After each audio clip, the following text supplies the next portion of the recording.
Oke, selamat pagi. Pagi, Bu. Pagi, Bu. Pagi, Bu. Pagi, Bu. Pagi, Bu. Oke ya, kita kembali lagi di kelas kimia. Kita mau lanjutkan materi kita yang sebelumnya. Oke, sebelumnya Ibu mau absen terlebih dahulu ya. Absen ini yang tidak masuk siapa? Kevin? Hari ini yang tidak masuk ada Kelvin karena dia tadi izin sakit, sama Van Diego juga. Kelvin, oke, Van Diego. Terima kasih ya. Kemudian ada lagi, coba Ibu cek. Evelyn sama Felicia ya. Evelyn dan Felicia juga tidak hadir, izin ya. Oke, kalau sudah, kita mau mulai hari ini ya. Kita mau berdoa terlebih dahulu. Minta tolong dipimpin doa Charlene ya.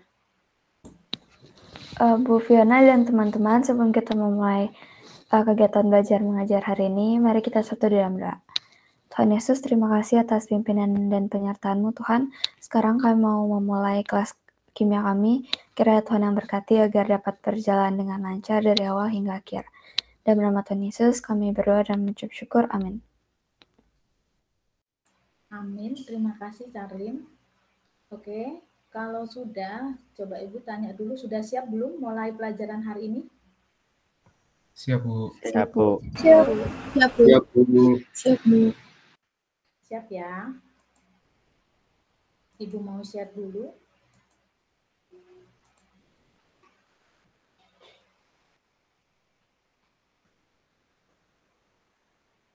Nah, untuk materi hari ini ya, sudah Ibu share semuanya ada di Classroom. Untuk materinya kita masuk materi yang ketiga, yaitu kita mau menghitung pH hidrolisis. Nah, di sini juga sudah Ibu tampilkan, sudah Ibu masukkan di sini untuk LKPD-nya juga ya.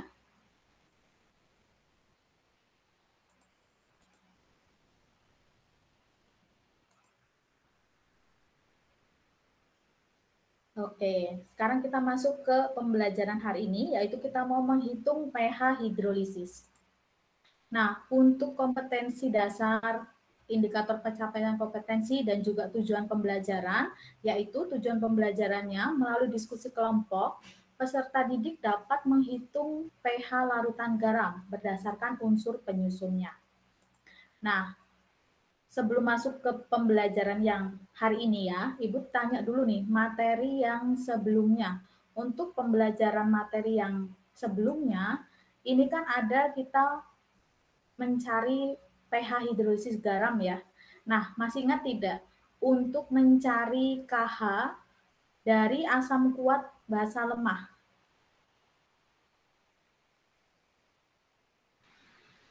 Seingat saya, Bu, KH sama dengan KW per KB. Iya, bagus ya, Angelin ya. Jadi KH itu KW per KB, betul ya. Sip. Kemudian untuk mencari pH-nya bagaimana?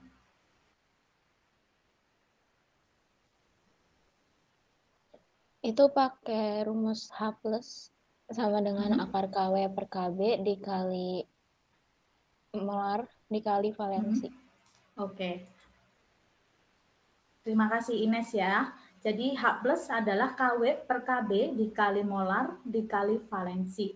Kemudian bagaimana untuk sifatnya? Kalau dia penyusunnya itu asam kuat basa lemah. Asam.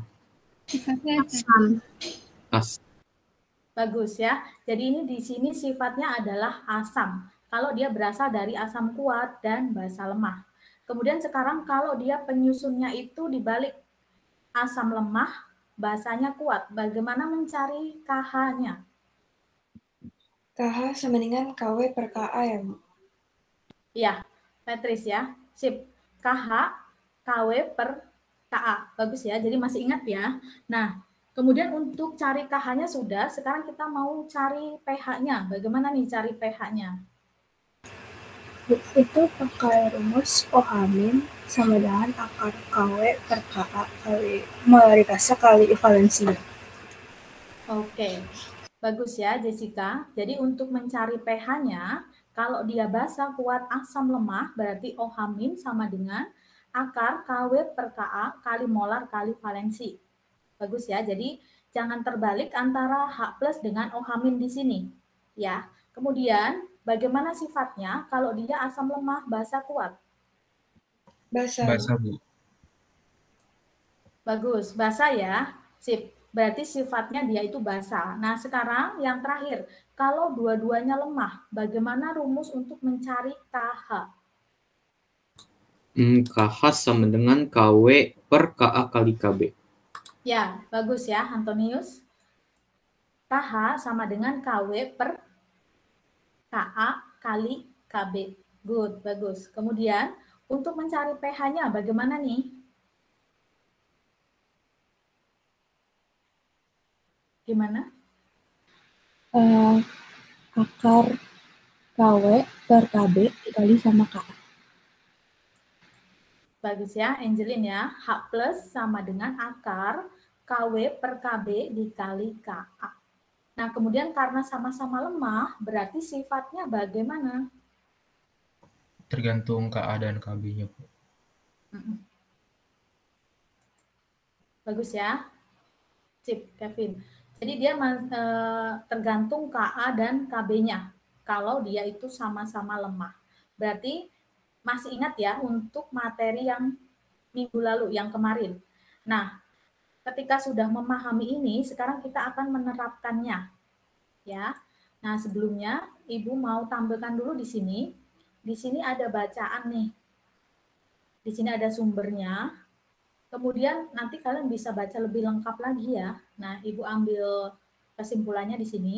Di sini cangkang siput laut yang hidup di sepanjang pantai di bagian barat Amerika Utara ini kian rapuh. Jadi cangkangnya itu menurut penelitian ternyata dia itu makin rapuh. Kemudian para peneliti ini menduga kerapuhan cangkang siput itu disebabkan oleh naiknya kadar keasaman air laut di Samudra Pasifik. Nah, kemudian Ibu tanya nih, kira-kira dari bacaan tadi nih, mengapa cangkang siput ini bisa jadi rapuh? Kira-kira kenapa? Karena laut yang tercemar, Bu. Karena laut yang tercemar ya, Patrice ya, bagus ya.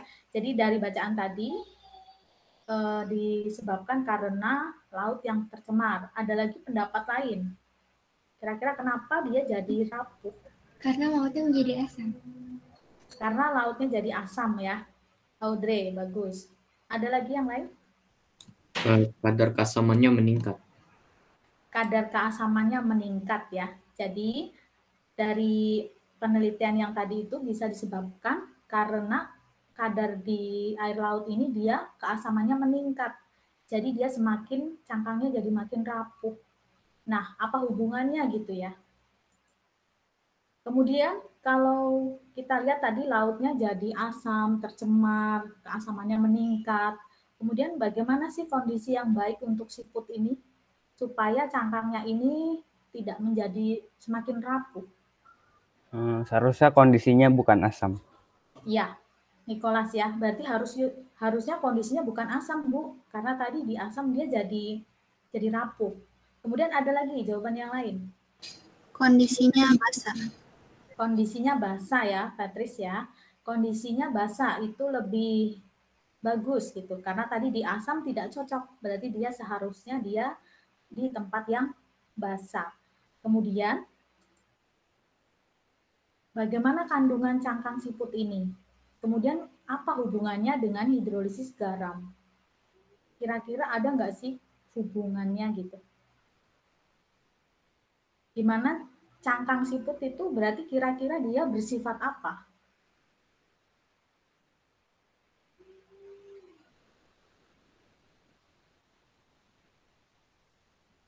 Ya, sifatnya apa? Sifatnya basa, Bu. Sifatnya basa ya, berarti cangkang siput ini dia itu sifatnya basa. Kenapa basa? Karena tadi kan dia di lingkungan asam tidak cocok ya, makin rapuh kan, berarti dia juga kandungannya juga dia basa. Nah, kira-kira apa sih kandungannya si cangkang siput ini? Cangkang siput itu mengandung CaCO3 Bu, atau kalsium karbonat. Nah, bagus ya Jessica nih. Jadi di sini si cangkang ini mengandung CaCO3. Nah, kalau kita lihat dari CaCO3 berarti itu termasuk apa sih? Mengandung garam ya. Iya, betul Andrea ya. Jadi dia mengandung garam. Mengandung garam yang yaitu tadi yang disebutkan oleh Jessica tadi. CaCO3, kalsium karbonat. Nah, kemudian bagaimana asalnya itu? Kalau kita lihat dari CaCO3 berarti dia berasal dari apa? Asam apa, basa apa? Berasal dari basa kuat dan asam lemah. Basa kuat dan asam lemah. Bagus ya Audrey ya. Jadi si CaCO3 ini berasal dari basa kuat dan asam lemah. Basa kuatnya yaitu Ca itu, kemudian yang lemahnya yang H2CO3. Ya. Nah, ternyata ada hubungannya ya cangkang siput ini dengan hidrolisis. Kemudian kira-kira bisa tidak kalau kita mau menghitung pH berdasarkan keterangan ini, misalkan tadi ada cangkang siput, dia hidup di sini dengan pH sekian, kemudian kita bisa tidak menghitung masanya, massa dan juga menghitung pH-nya menggunakan hidrolisis. Bisa Bu, Bisa pakai ya? pakai rumus hidrolisis. Oke, bisa ya. Jadi kita bisa menerapkannya menggunakan ini, menggunakan rumus hidrolisis. Nah, untuk memastikannya, di sini Ibu berikan soal ya, nanti silahkan kalian berkelompok. Nah, kelompoknya sama dengan yang kemarin. Silahkan kalian nanti bergabung dengan teman kelompok. Kemudian,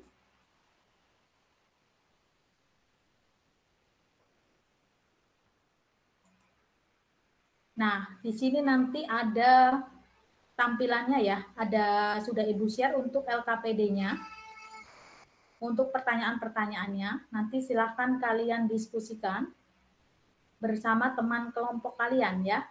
Nanti kalau sudah, silahkan bergabung lagi di sini ya, 15 menit sebelum pelajaran selesai. Ada yang mau ditanyakan tidak sampai sini?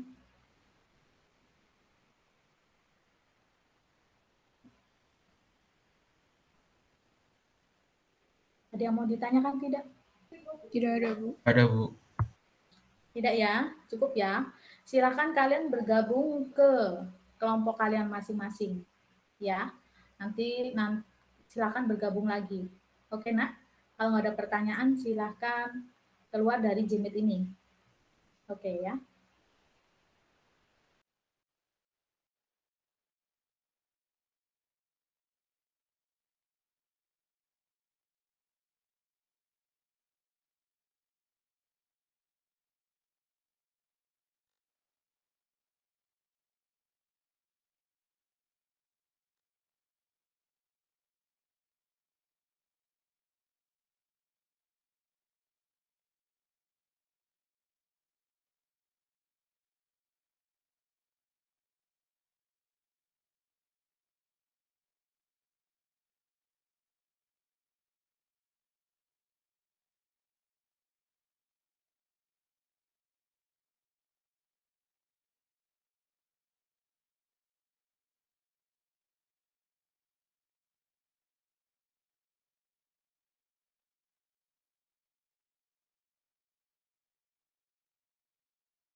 Selamat siang.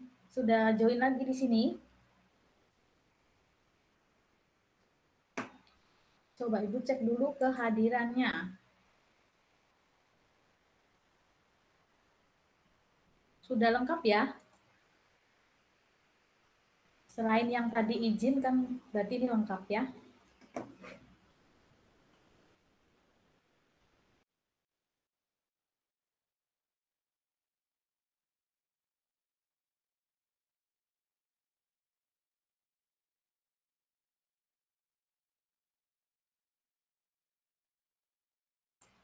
Minta tolong dibuka kamera ya. Oke, setelah melalui proses diskusi,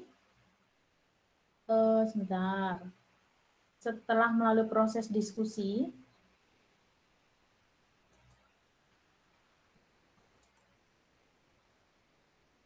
nah, di sini ada kelompok 1.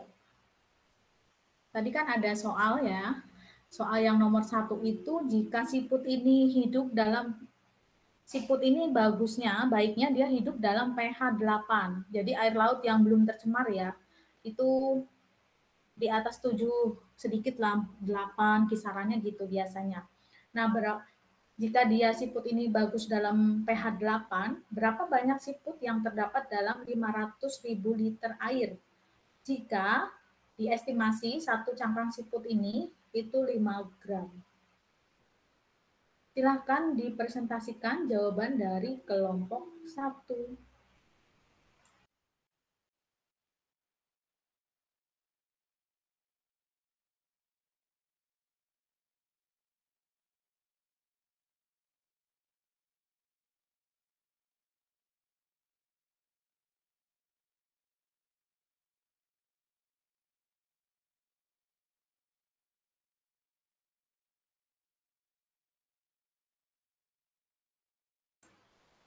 Kelompok 1, Antonius boleh?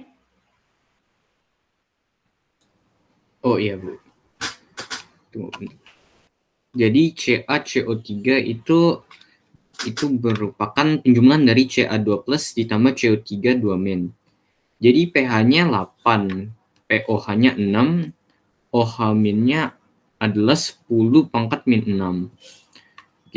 Habis itu kita menggunakan rumus OH- sama dengan akar KW per Ka dikali molaritasnya dikali valensi. Habis itu dimasukin 10⁻⁴ sama dengan akar dari 10⁻⁴ per 4,3 kali 10⁻⁷ kali molaritasnya kali 1. Ya, kemudian dikuadratkan. Kemudian bisa masuk ke molaritas. Molaritasnya? Oh ya. Jadi molaritasnya adalah 4,3 kali 10⁻⁵. Habis itu dicari massa dari mol. Jadi massanya sama dengan mol per V, yaitu liter. Jadi 4,3 kali 10⁻⁵ sama dengan mol per 500.000 liter. Jadi molnya sama dengan 21,5. Molnya itu sama dengan gram per mr. 21,5 sama dengan GR per 100. Jadi GR-nya sama dengan 2150 gram cangkang siput. Satu cangkang sama dengan 5 gram, jadi sama dengan 430 cangkang siput. Oke, terima kasih ya Antonius, mewakili dari kelompok 1. Jadi dari kelompok 1 di sini didapatkan 430 cangkang siput ya. Oke, terima kasih kelompok 1, sudah bagus untuk diskusinya. Sekarang masuk ke kelompok 2. Untuk pertanyaan yang sama ya, masih nomor 1. Silahkan kelompok 2, mau siapa?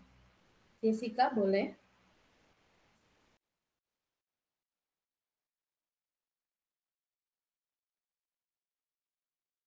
Jadi untuk jawabannya pertama kita tahu terlebih dahulu kalau CaCO3 itu dihasilkan dari kation Ca2+ dan anion CO3 2-. Dari soalnya kita ketahui bahwa pH-nya adalah 8. Dari pH 8 kita bisa tahu bahwa pOH-nya adalah 6. Kemudian dari pOH 6 kita bisa mendapatkan bahwa OH-nya adalah 10,6. Kita tahu bahwa Untuk mencari OH- dapat dengan rumus akar KW per KA kali molaritasnya kali valensinya. Lalu kita masukkan data-data yang kita dapatkan, yaitu menjadi 10 pangkat min 6 sama dengan akar 10 pangkat min 14 per 4,3 kali 10 pangkat min 7 kali molaritasnya kali 1. Hasilnya kita dapat molaritasnya 4,3 kali 10 pangkat min 5. Oke, terima kasih. Kelompok 2 bisa dilanjutkan lagi untuk, itu kan tadi habis molaritas ya. Bisa dilanjutkan lagi kelompok 2. Patricia boleh? Patris. Setelah dapat molaritasnya, kita masukin ke rumus mol per V. Jadi 4,3 pangkat 10 pangkat min 5 sama dengan mol per 500.000 liter. Maka didapati mol sama dengan 21,5. Kemudian kita masukkan ke dalam rumus mol sama dengan gram per mr. Maka 21,5 sama dengan gram per 100. Maka gram sama dengan 2150 gram cangkang siput. Maka 1 cangkang siput sama dengan 5 gram. Maka 2150 gram per 5 gram sama dengan 430 cangkang siput. Oke, terima kasih Patricia dan Jessica mewakili kelompok 2 ya. Jadi hasilnya sama, didapatkan 430 cangkang siput. Oke, Ibu lanjut dulu ke kelompok 3 ya. Sebelum nanti Ibu tanya ada pertanyaan tidak ya. Kelompok 3 silahkan. Untuk mencari M mol itu bisa dengan menggunakan M kali V. Untuk soal nomor 2 itu berarti NH3 sebanyak 100 ml 0,1 molaritas menjadi 0,1 dikali 100 ml jadinya 100 mol. Sedangkan untuk H2SO4-nya sebanyak 50 ml itu tinggal 0,1 dikali 50 ml menjadi 5 mol. Karena masih asam dan basa, maka kita harus reaksikan dulu. 2NH3 ditambah H2SO4 menjadi NH42SO4. Terus kita bisa hitung lagi jadi 10 mol dan 5 mol. Setelah direaksi menjadi 10 mol, 5 mol, dan 5 mol. Sehingga sisanya adalah 5 mol. Untuk M-nya itu mol per V menjadi 1/3 molaritas. Oke, terima kasih Carin kelompok 3. Bisa dilanjutkan lagi? Sehingga tersisa garam yaitu pH hidrolisis dari asam kuat dan basa lemah valensi 2. Setelah itu masukkan rumus H plus akar KW per KB dikali molaritas dikali valensi. Sehingga mendapatkan 2,5 kali 10 pangkat min 5, pH-nya yaitu 5 min log 2,5. Oke, terima kasih Audrey, Charlene. Kelompok 3 ya. Jadi di sini didapatkan pH-nya itu adalah 5 min log 2,5. Oke, terima kasih. Kemudian lanjut kelompok 4 ya. Sudah bagus kelompok 3. Sekarang masuk kelompok 4. Silakan kelompok 4. Ines. Jadi pertama-tama kita cari dulu milimol dari NH3 menggunakan rumus M dikali V, jadinya 0,1 dikali 100 ml itu sama dengan 10 milimol. Kemudian yang H2SO4-nya didapatkan 5 milimol. Terus karena masih asam dan basa, jadi direaksikan 2NH3 ditambah H2SO4, jadinya NH42SO4, direaksikan dan didapatkan sisa sebesar 5 milimol, kemudian dimasukkan ke rumus M sama dengan milimol per V. Jadinya 5 milimol per 150 mili didapatkan hasil 1/3 mol. Terima kasih Ines ya. Kelompok 4. Bisa tolong dilanjutkan lagi? Nicholas ya. Jadi tersisa garam sama dengan pH hidrolias dari asam kuat dan basa lemah valensinya 2. Jadi H plus sama dengan akar KW per KB dikali M kali valensi. Akar 10 pangkat min 14 per 10 pangkat min 5 dikali 1/3 M kali 2. Jadi hasilnya sama dengan 2,5 kali 10 pangkat min 5. pH-nya sama dengan 5 log 2,5. Bagus ya. Terima kasih Ines dan Nicholas untuk perwakilan kelompok 4. Terima kasih untuk diskusi kalian ya. Jadi didapatkan hasil tadi yang sesuai yang dipresentasikan. Kemudian Ibu tanya, apakah di sini ada yang mau menanggapi atau bertanya dari hasil presentasi kelompok dari keempat kelompok ini?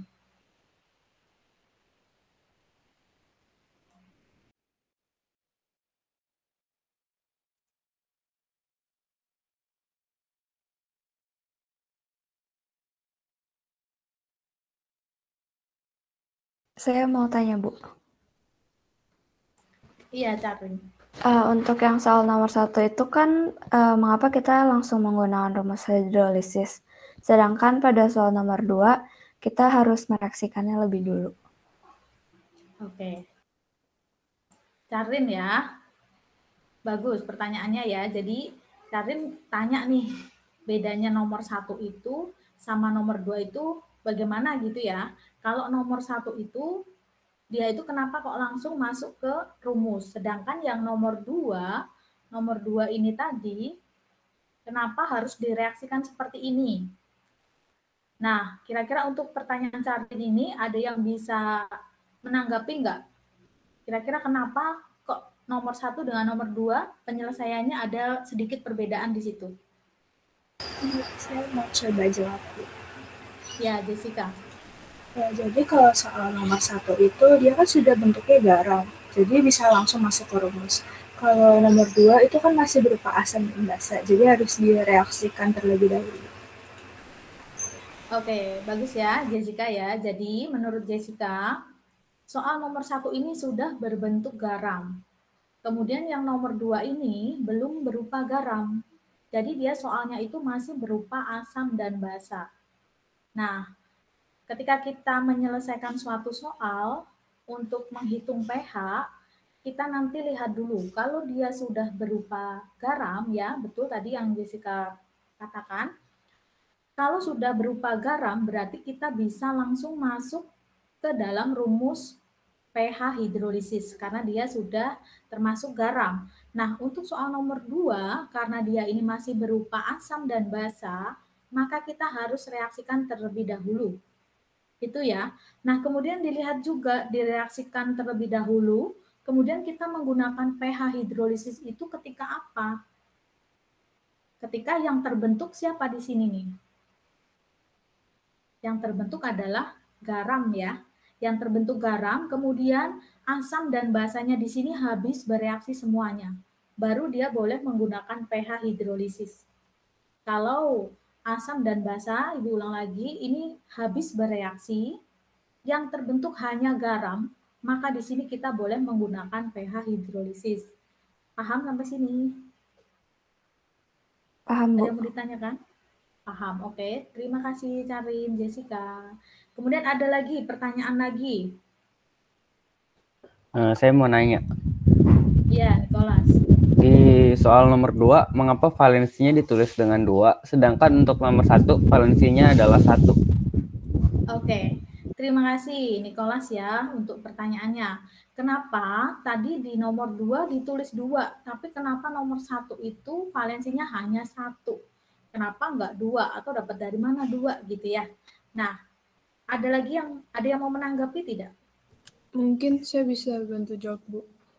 Yang di soal nomor 1, valensi garamnya hanya 1. Sedangkan nomor 2, valensi garamnya 2. Ini bisa kita lihat dari NH4 2SO4, NH4 di sini valensinya adalah 2. Oke, bagus ya Stella. Terima kasih. Jadi, untuk soal nomor 1 di sini valensinya 1.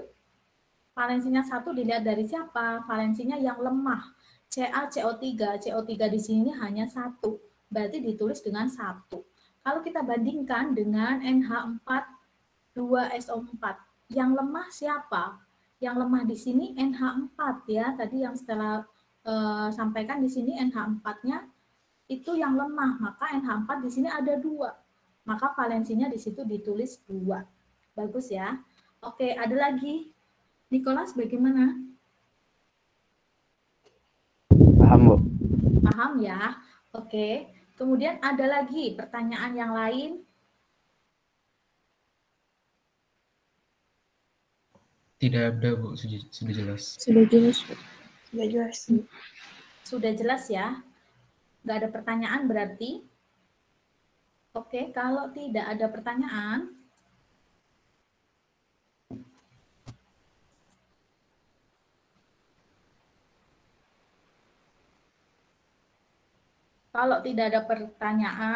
kemudian kita masuk ke sini. Kesimpulan ya. Untuk kesimpulan pembelajaran hari ini apa? Kira-kira dapat apa? Dapat menentukan pH larutan garam. Audrey, bagus ya. Good. Berarti Audrey jawab dapat menentukan, menghitung pH larutan garam. Oke, terima kasih Audrey. Ada lagi? Jika sudah berbentuk garam, jadi bisa langsung dimasukkan ke dalam rumus, Bu. Oke, Stella ya. Kalau dia sudah berupa garam, maka dia bisa dimasukkan langsung ke dalam rumus pH hidrolisis. Bagus, terima kasih Stella. Ada lagi yang lain? Jika dia masih berupa asam atau basa, maka harus direaksikan terlebih dahulu. Oke. Bagus ya Andrea ya. Jadi ketika dia itu masih berupa asam atau basa, soal yang nomor 2 tadi, maka kita harus mereaksikannya terlebih dahulu. Bagus, Andrea. Ada lagi yang lain? Saat direaksikan, asam basa itu habis bereaksi, sedangkan garam itu hanya bersisa. Oke, terima kasih Ines. Bagus ya. Jadi ketika dia direaksikan, maka asam dan basanya itu harus habis bereaksi, dan yang tersisa hanya garam. Betul, Ines. Sip. Ada lagi yang lain? Jangan lupa untuk memasukkan valensi ke rumus. Oke, sip. Jangan lupa memasukkan valensi ke dalam rumus ya. Jadi perlu kita lihat lagi valensinya, bagian yang lemah, itu valensinya berapa, kemudian dimasukkan ke dalam rumus. Jadi perlu teliti lagi untuk memasukkan valensi. Oke, terima kasih. Ada lagi yang lain?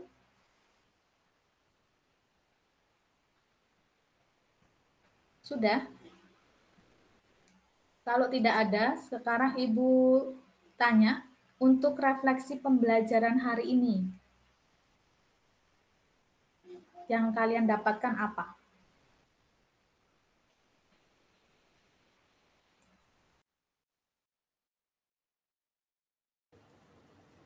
Dapat menggunakan hidrolis untuk kehidupan kita sehari-hari. Oke, terima kasih Patricia, bagus. Jadi ternyata kita bisa menggunakan hidrolisis untuk kehidupan kita sehari-hari. Kemudian ada yang lain ketika proses pembelajaran ini, apa ada kendala untuk hari ini? Aman, Bu. Diskusi kelompok berjalan lancar. Aman ya, jadi diskusi kelompok juga bisa berjalan, aman. Untuk koneksi juga sebagian besar hari ini aman ya. Oke ya, puji Tuhan ya. Ada lagi? Aman, Bu. Aman, oke. Aman terkendali. Terima kasih. Oke, kalau sudah, sekarang Ibu akan masuk ke soal evaluasi ya.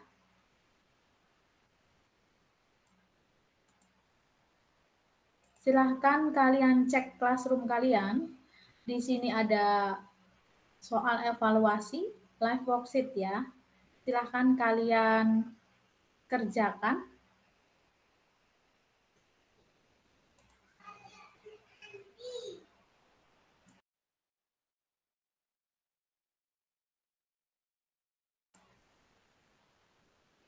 Oke, sudah ya. Untuk hasilnya beberapa sudah memuaskan ya. Mungkin ada yang perlu diteliti lagi. Mungkin ada yang kelupaan memasukkan valensi. Tapi nggak apa-apa, sebagian besar sudah banyak yang benar. Ya, oke. Kemudian ada pertanyaan tidak untuk pembelajaran hari ini?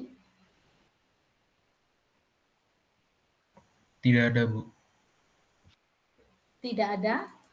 Kalau tidak ada, kita akan tutup pembelajaran hari ini.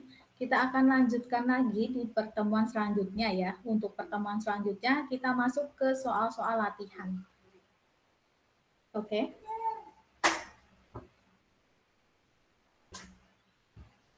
Oke, nah. Kalau sudah, sekarang minta tolong ditutup dalam doa ya. Minta tolong doa tutup Stella, kemudian nanti bisa dilanjutkan salam oleh dipimpin sama Kevin. Ibu Fiona dan teman-teman, mari kita berdoa. Tuhan Yesus, terima kasih atas penyertaan-Mu sama pembelajaran kimia pada hari ini. Terima kasih Engkau telah menyertai kami sehingga kami dapat mengerti pelajaran yang diberikan oleh Ibu Fiona. Sekarang kami ingin menyelesaikan pelajaran, berkatilah kami agar kami dapat bertemu dalam pertemuan selanjutnya. Terima kasih Tuhan, dalam nama Tuhan Yesus kami telah berdoa. Amin. Terima kasih Stella. Minta tolong Kevin disiapkan. Siap beri salam. Selamat siang.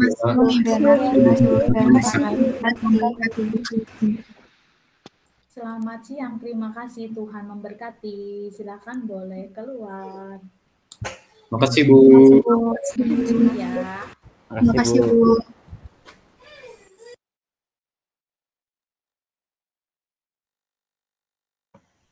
Udah, Bu, udah.